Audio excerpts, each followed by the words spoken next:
Bonjour, je me présente, je m'appelle Sophie, je suis une ancienne du master et je suis actuellement en début de deuxième année de thèse au laboratoire des sciences et du numérique à Nantes. Je suis encadrée par Jérémy Bourdon et Carito Gouziolowski et je vais vous parler rapidement de mon sujet de thèse, une modélisation hybride logique linéaire pour prédire in silico l'effet de perturbation sur le métabolisme. Atchoum. Donc tout d'abord, je vais commencer par mon parcours. Donc j'ai commencé par 2 superbes années de classe préparatoire biologie, chimie, physique, sciences de la Terre à Nantes, suivi d'une année de licence de biologie cellulaire et moléculaire à Vannes. Donc suite à cette année de licence, je me suis dit que le master de biologie cellulaire et moléculaire n'était pas pour moi. Donc je suis allée en master bioinformatique à Rennes. Et là, pendant la première année de ce master, donc j'ai été faire un stage de 2 mois au Centre de recherche de transplantation rénale et immunologie à Nantes, sous la direction de Richard Danger. Donc j'ai développé un outil de visualisation d'expression de gènes. Et c'est suite à ce stage que j'ai vraiment eu le goût de la bioinformatique. Donc pendant ma deuxième année de master, j'ai pris le parcours informatique, IBI, et durant le stage de 6 mois, j'ai travaillé sur la conception d'un entrepôt de données afin de visualiser et requêter des données de simulation. Et j'ai aussi utilisé le pattern mining pour répondre à des questions agronomiques. Donc ça, c'était un stage qu'encadré entre l'INRIA et l'INRA, à Rennes, sous la tutelle de Tassadi Baoudi, Louise Galarraga et Anne-Isabelle Gros. Et donc là, actuellement, you are here, je suis en thèse à Nantes, au LS2N. Donc voilà. Donc tout d'abord, les problématiques et objectifs de ma thèse. Donc c'est comprendre les mécanismes biologiques déclenchés par une perturbation, tels qu'un traitement ou une maladie sur un organisme. Or, cet impact, en fait, il a d'abord lieu dans le réseau de régulation et signalisation, puis dans le réseau métabolique. Donc tout l'enjeu de ma thèse, c'est combiner ces deux réseaux afin de donner un aperçu sur la répercussion d'une perturbation sur les mécanismes biologiques. Donc tout d'abord, quelques rappels sur les réseaux. Donc, même si ça a déjà été fait par Patricia, je vais quand même me rappeler, donc surtout avec les deux réseaux que je vais utiliser. Donc le réseau métabolique, ce sont des réactions biochimiques qui sont régulées souvent par des enzymes. Et le réseau métabolique a pour fonction d'exploiter et transformer les ressources disponibles en énergie. Il est souvent modélisé par ce qu'on appelle une Flow Balance Analysis, donc FBA. Et le réseau de régulation, ce sont des interactions de régulation entre des gènes, protéines et petites molécules, qui a pour fonction une production régulée de protéines. Et c'est régulièrement modélisé par des réseaux bayésiens de neurones et des réseaux booléens. Donc, le lien entre ces réseaux, donc le réseau métabolique et le réseau de régulation. Donc là, on a un super petit schéma avec en haut un réseau de régulation qui est composé de facteurs de transcription et de gènes. Donc ce réseau de régulation, il va produire de façon régulée des enzymes et ces enzymes vont avoir un impact sur les réactions biochimiques au sein du réseau métabolique. Donc là, j'ai mis une très grosse flèche en rouge, donc c'est vraiment sur ça que je vais me concentrer pour l'instant, donc surtout dans la première partie de thèse. Et ensuite, les métabolites peuvent aussi avoir un lien, une action sur l'expression des facteurs de transcription au sein du réseau de régulation. Donc ça, si j'ai un peu plus de temps, je me concentrerai aussi dessus. Mais là, je vais surtout parler des enzymes. Donc tout d'abord, je vais vous faire un rapide état de l'art, en essayant de ne pas trop vous bassiner. Donc là, ce sont tous les outils qui existent déjà pour combiner le réseau de régulation au réseau métabolique, ou les méthodes. Donc ça a commencé en 2001 sur E. coli, bien sûr, bien évidemment, avec RFBA, donc Regulatory Flow Balance Analysis. Donc là, en fait, on voit qu'il y a pas mal de choses qui ont déjà été faites, mais globalement, c'est souvent sur des petits organismes, type E. coli, ou alors sur des organismes relativement simples, très bien documentés. Ça va souvent nécessiter beaucoup de données en entrée, ou de paramètres en entrée qui peuvent être un petit peu compliqués, paramètres dynamiques notamment. Et donc là, le tout dernier en date, c'est ProbRegNet, enfin un des tout derniers, pardon, qui est apparu en 2019 et qui a été fait sur l'humain, mais seulement sur une toute petite partie de l'humain. On a juste une voie de finalisation pour le réseau de régulation et 71 réactions pour le réseau métabolique, qui sont des réactions qui sont en lien dans le cerveau humain. Donc pour le moment, on observe qu'il n'y a pas de méthode sur de gros réseaux et qui sont généralisables à plusieurs organismes. Donc moi, je vais parler un petit peu de ProbRegNet encore. Donc la première étape de mon travail, ça a été comparer deux approches différentes. Donc une approche logique avec IGI et une probabiliste avec ProbRegNet, donc que j'ai parlé précédemment, qui est basée sur les réseaux bayésiens, pour prédire in silico l'effet d'une perturbation sur des enzymes. Donc là, dans un premier temps, je vais vraiment me concentrer sur le réseau de régulation et les enzymes. Donc l'objet de cette étude, c'est le réseau de régulation de la voie de signalisation HIF, qui a un rôle important dans les maladies neurodégénératives, avec HIF1A, qui est une protéine clé de ce réseau. On a deux jeux de données différents. Donc, un jeu de données de puces à ADN sur la maladie d'Alzheimer, avec 13 patients sains contre 10 patients Alzheimer, donc qui est issu de l'hippocampe, pas l'animal, la partie du cerveau. et un jeu de données de RNA-seq sur les UVEX, donc ce sont les cellules endothéliales de la veine du cordon ombilical chez l'humain, avec 3 cellules qui sont des cellules contrôle et 3 cellules avec une surexpression in vivo de HIF1A. Et l'objet de notre comparaison, ça va être 15 enzymes qui sont connues pour réguler des réactions biochimiques dans le cerveau, les 71 réactions dont j'ai parlé juste avant.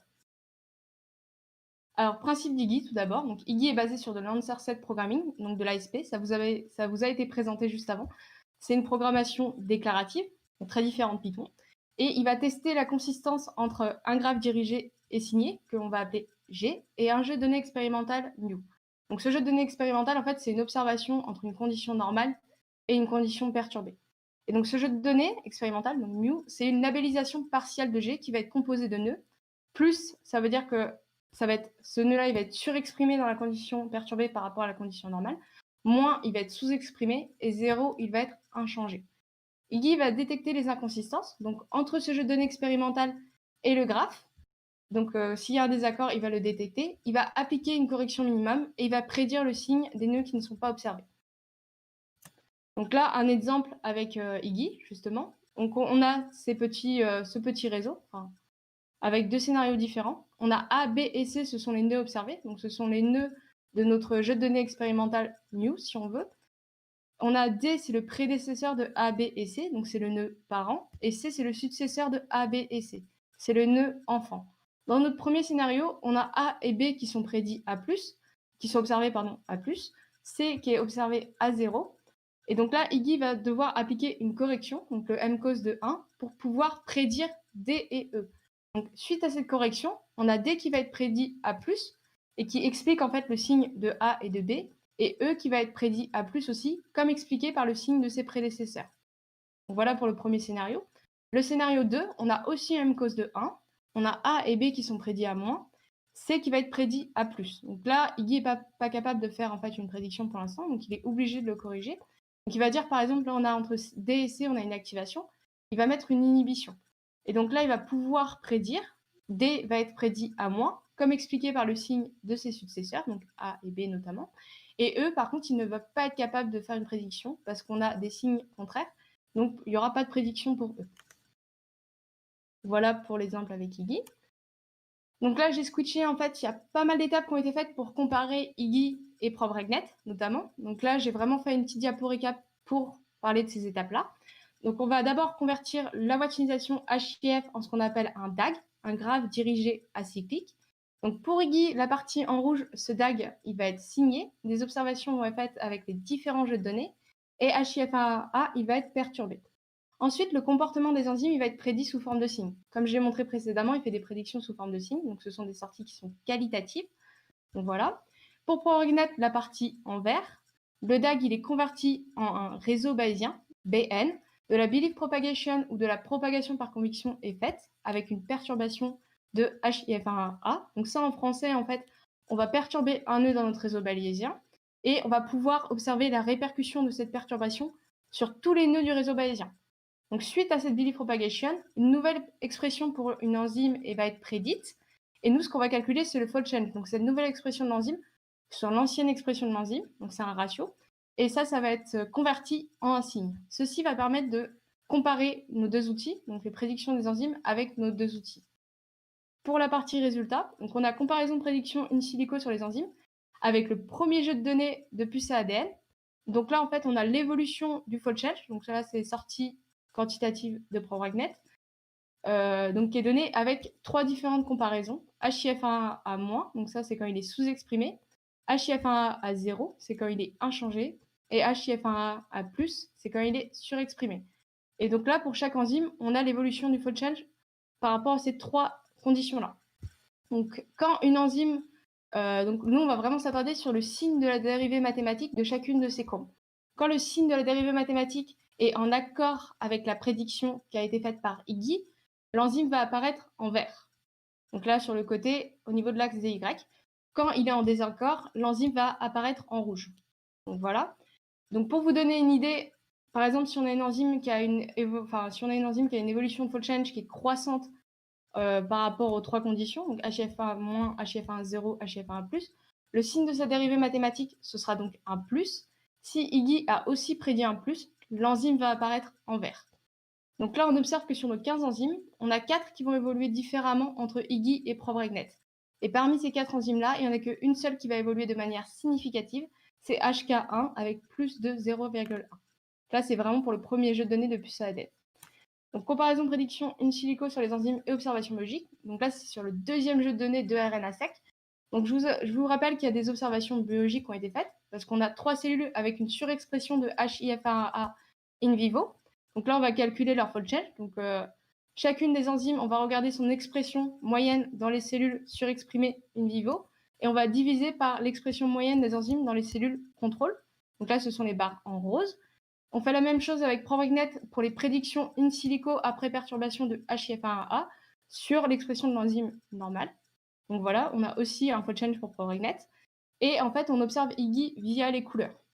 Quand le fold change est supérieur à 1 et que IgI a prédit un plus, l'enzyme va apparaître en vert. Quand le fold change est inférieur à 1 et que l'IgI a prédit un moins, l'enzyme va aussi apparaître en vert. Et s'il y a un désaccord entre les deux, l'enzyme va apparaître en rouge. Donc là, on observe que toutes les prédictions d'IgI sont en accord avec les observations biologiques, vu que toutes les enzymes sont en vert en dessous les barres roses. Et par contre, on a 4 enzymes qui évoluent différemment entre IgI et Probregnet. Parmi ces 4 enzymes, on retrouve des enzymes qui sont les enzymes PDH, qui sont en fait inhibées dans notre réseau de régulation HIF. Et donc, on sait que Probregnet ne prend pas très bien en compte les inhibitions. En effet, dans leur article, ils ont dû rajouter une correction pour ces enzymes.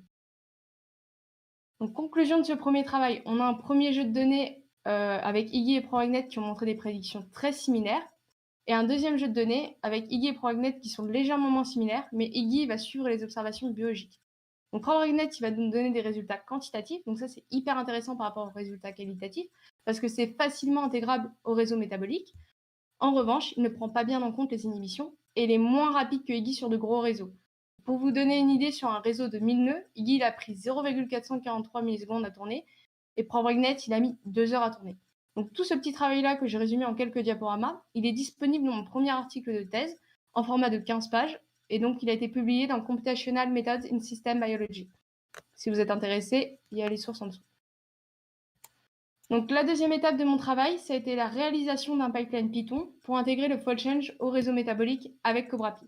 Donc là encore, 2 jeux de données. Donc le réseau métabolique de 71 réactions qui ont un impact dans le cerveau humain et le jeu de données de puces à ADN sur la maladie d'Alzheimer. Donc l'objet de cette étude-là, ça va être de comparer une méthode qui s'appelle LSEI Flu Balance Analysis avec le pipeline Python. Donc nous, on a réalisé avec notre pipeline Python en utilisant 2 packages. Donc le premier package, c'est CobraPy, qui permet de simuler, de faire de la flu balance analysis en Python. Et un deuxième package, CVXPY, pour faire le LSEI. Et donc, on va comparer cette LSEI FBA avec notre pipeline Python, avec un pipeline R existant. Donc la LSEI FBA, elle a été faite notamment dans un article de Gavaye et Hall et aussi dans Probregnet. On va aussi étudier différentes méthodes d'intégration du fold change. Donc, tout d'abord, qu'est-ce qu'une flu balance analysis? Donc, une flu balance analysis, c'est une méthode mathématique qui va utiliser la programmation linéaire pour simuler le métabolisme. Donc, on a différentes contraintes. Donc, la première contrainte à l'état d'équilibre, c'est la contrainte d'équilibre des masses, qui nous dit que S fois V est égal à 0. S, c'est la matrice stoichiométrique. V, c'est le vecteur des flux dans chacune des réactions. Et ça, à l'état d'équilibre, ça doit être égal à 0. La deuxième contrainte, c'est la contrainte de capacité, qui nous dit que le flux dans une réaction, donc VI, il est contraint par une borne supérieure, BI, et une borne inférieure, AI.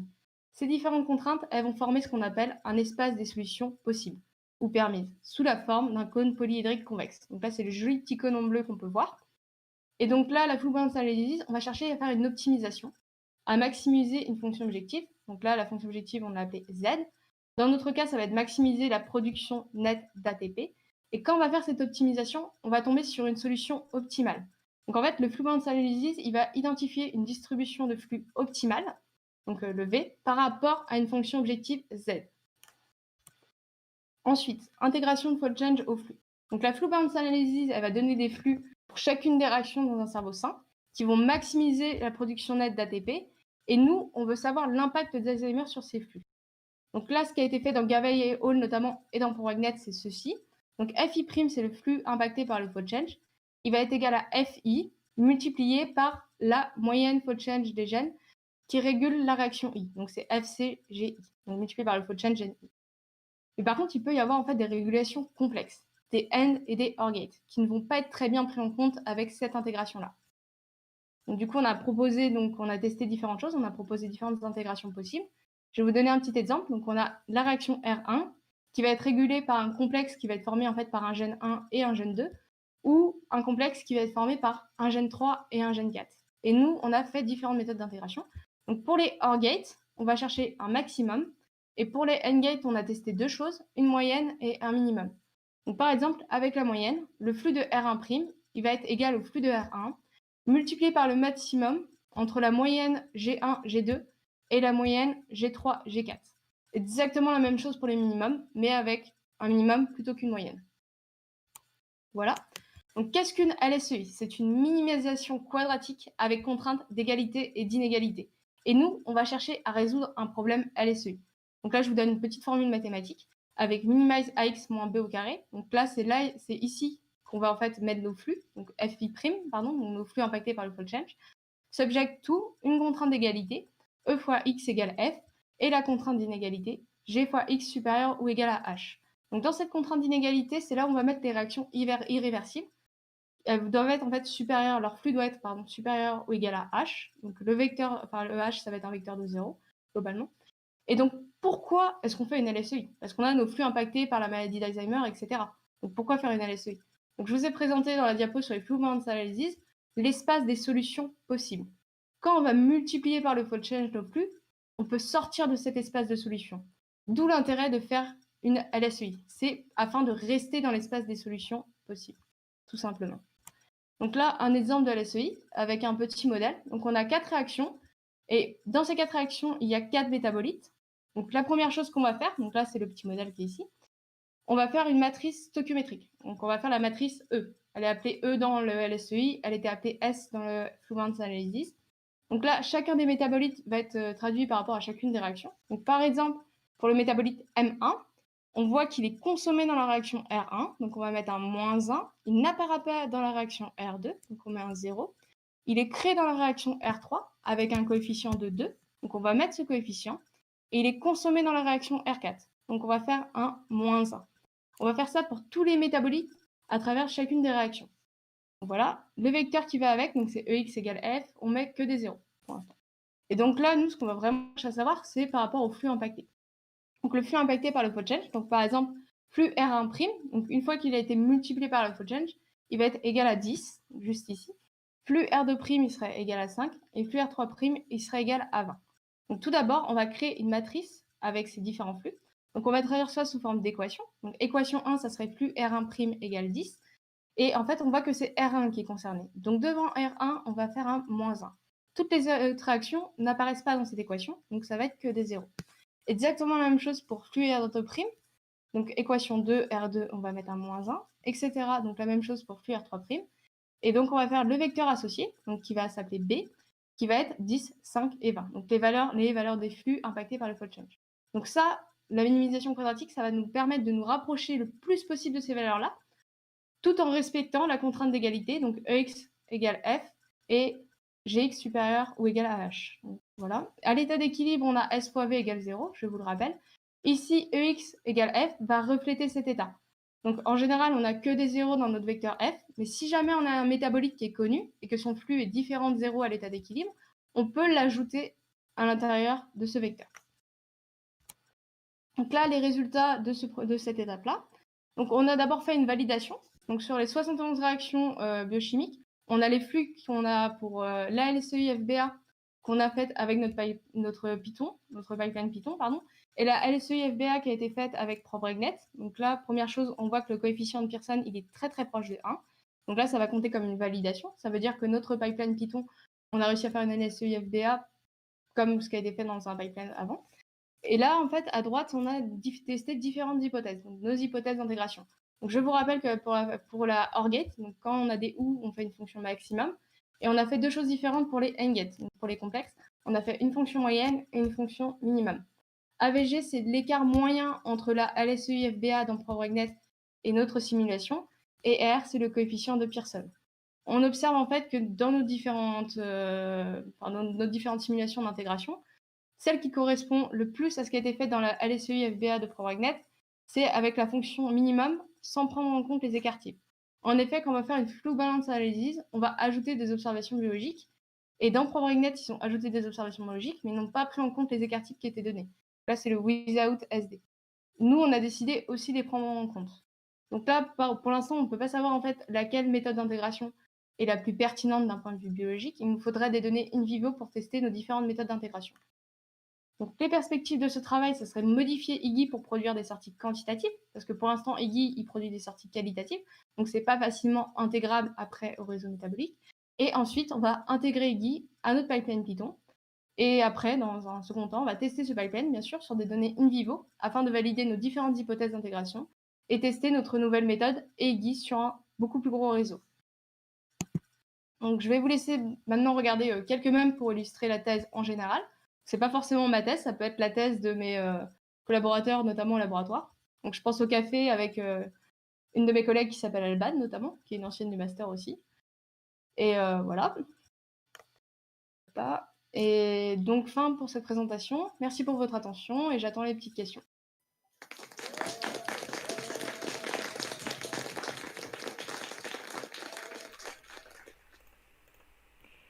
Eh bien, merci beaucoup pour cette présentation. Merci beaucoup, Alors, effectivement. je crois qu'on a des questions, Grégoire. Oui, y a je vais Lilian ramener qui Lilian. attend dans la salle d'attente, justement. Il est là. Je ramène, il a quelques petites questions. Parfait. Voilà, salut Lilian. Bonjour. Bonjour. Salut. Alors, oui, alors merci beaucoup Sophie pour ta présentation très intéressante. Alors j'avais une question pour toi. Je veux savoir si un jeu de données te fourni est-ce qu'il te manquerait pour permettre de faire des prédictions de meilleure qualité et surtout pour des réseaux toujours plus grands ou est-ce qu'il y a d'autres problématiques différentes? Pardon, j'ai pas hyper. Ça a un peu coupé ton son. Pas très, très bien D'accord. entendu. Alors, ok, je répète. Alors, est-ce qu'un jeu de données plus fourni est ce qu'il te manque pour permettre de faire des prédictions de meilleure qualité et surtout sur des réseaux plus grands, enfin avec plus d'enzymes du coup? Alors là, pour l'instant, ouais, je vais un petit peu chercher des jeux de données, mais surtout des jeux de données in vivo, seulement pour valider mes hypothèses, donc pour voir si j'arrive à bien prédire des choses concrètement avec mon modèle, etc. Et sinon, oui, pour l'instant, ce qui manque vraiment, là, ça serait un passage à l'échelle, donc sur un très très gros réseau. Et là, ça serait assez cool. Voilà. D'accord. Et ouais, donc je voulais savoir aussi si la modélisation du coup sur des réseaux toujours plus grands, c'est vraiment une des poursuites intéressantes pour tes recherches. C'est vraiment l'objectif. Bah, nous, L'échelle plus l'objectif, grande. ça serait quand même de travailler sur donc l'échelle, une grosse échelle, donc l'échelle pourquoi pas du génome humain, mais pour n'importe quel organisme, avec notre outil. Donc, ouais, ça peut être un objectif. Je trouve. D'accord, merci beaucoup. Bonne réponse. Merci Lilian pour ton intervention, du coup. Ouais, merci. On a... Ah, je tiens à noter que Victor de Master, enfin qui est en M3, là, qui est tout juste diplômé, te remercie pour les mèmes que tu as mis à la fin. Voilà. Apparemment, ça l'a bien amusé. Ça plaît aux gens, les mèmes. Ouais, j'ai essayé de mettre un petit peu de divertissement dans la présentation. Ouais, bah c'était très bien. Merci pour présenter aussi un peu ce que c'est une thèse. Hein. Je pense que c'est toujours bien de voir un peu les différents... Vous n'avez pas idée. Venez en thèse, vous allez voir. Ah bah, je pense moi qu'on est pas mal bien, d'intéressés dans le master, en tout cas. Ouais. Bon, on s'amuse bien. En vrai, c'est hyper intéressant de faire une thèse. C'est très constructif. C'est fatigant, mais constructif. Ouais, c'est constructif, quoi. C'est quand même assez cool. Bah, je vois qu'il n'y a pas énormément enfin, qu'il n'y a pas plus de questions que ça. Je pense que les gens ont bien aimé. En tout cas, il y a plein d'applaudissements, ce que je vois dans le, dans le Discord. Ou alors ils se sont endormis derrière leurs écrans. Voilà, ils sont endormis. Ils applaudissent, c'est que ils applaudissent, ouais. Ah, oui, si, je pense que oui. Il y a Christophe qui avait posé une question. Ah si, oui. Est-ce que tu peux nous expliquer le processus de sélection pour faire une thèse à Nantes? Est-ce qu'il est recommandé de faire son stage de M2 dans le même laboratoire comme à Pasteur? Ah, question de thèse. Alors du coup, moi, j'ai pas fait mon stage dans le même laboratoire. Ça peut être recommandé en effet parce qu'en fait, tu as déjà un premier contact avec l'équipe, notamment. Là, pour cette thèse-là, c'était une bourse ministérielle. Donc moi, j'ai fait la liste SFBI. J'ai vu une thèse qui m'intéressait. Et donc là, il fallait faire un entretien, etc. Donc c'est une sélection en fonction du dossier et du candidat et de la thèse, bien sûr. C'est un couple sujet-candidat. Et moi, je dirais que c'est pas forcément recommandé, même si c'est plus sympa de faire un stage de M2 et après aller en thèse dans le même laboratoire. Donc là, par exemple, on a 2 nouvelles thésardes qui vont arriver. Elles ont toutes les deux fait leur stage de M2 dans le labo, pour donner une idée. Ok, ok. Ok. Donc en gros, tu dirais que c'est conseillé par exemple d'avoir fait son stage déjà dans le labo pour faciliter un peu l'entente avec tout le monde et les L'intégration. connaissances aussi, l'intégration Et, aussi. ouais. Et l'autre intérêt, c'est de voir si vraiment l'encadrement vous plaît pas du tout. Si vraiment l'encadrement s'est pas du tout passé, là vous vous dites si 6 mois c'était vraiment l'enfer, c'est pas la peine de continuer sur 3 ans. Oui, c'est sûr. Voilà. Très bien. Bah, merci beaucoup en tout cas pour ce retour sur ta thèse et en espérant que tout se passe bien et que tu arrives jusqu'au bout.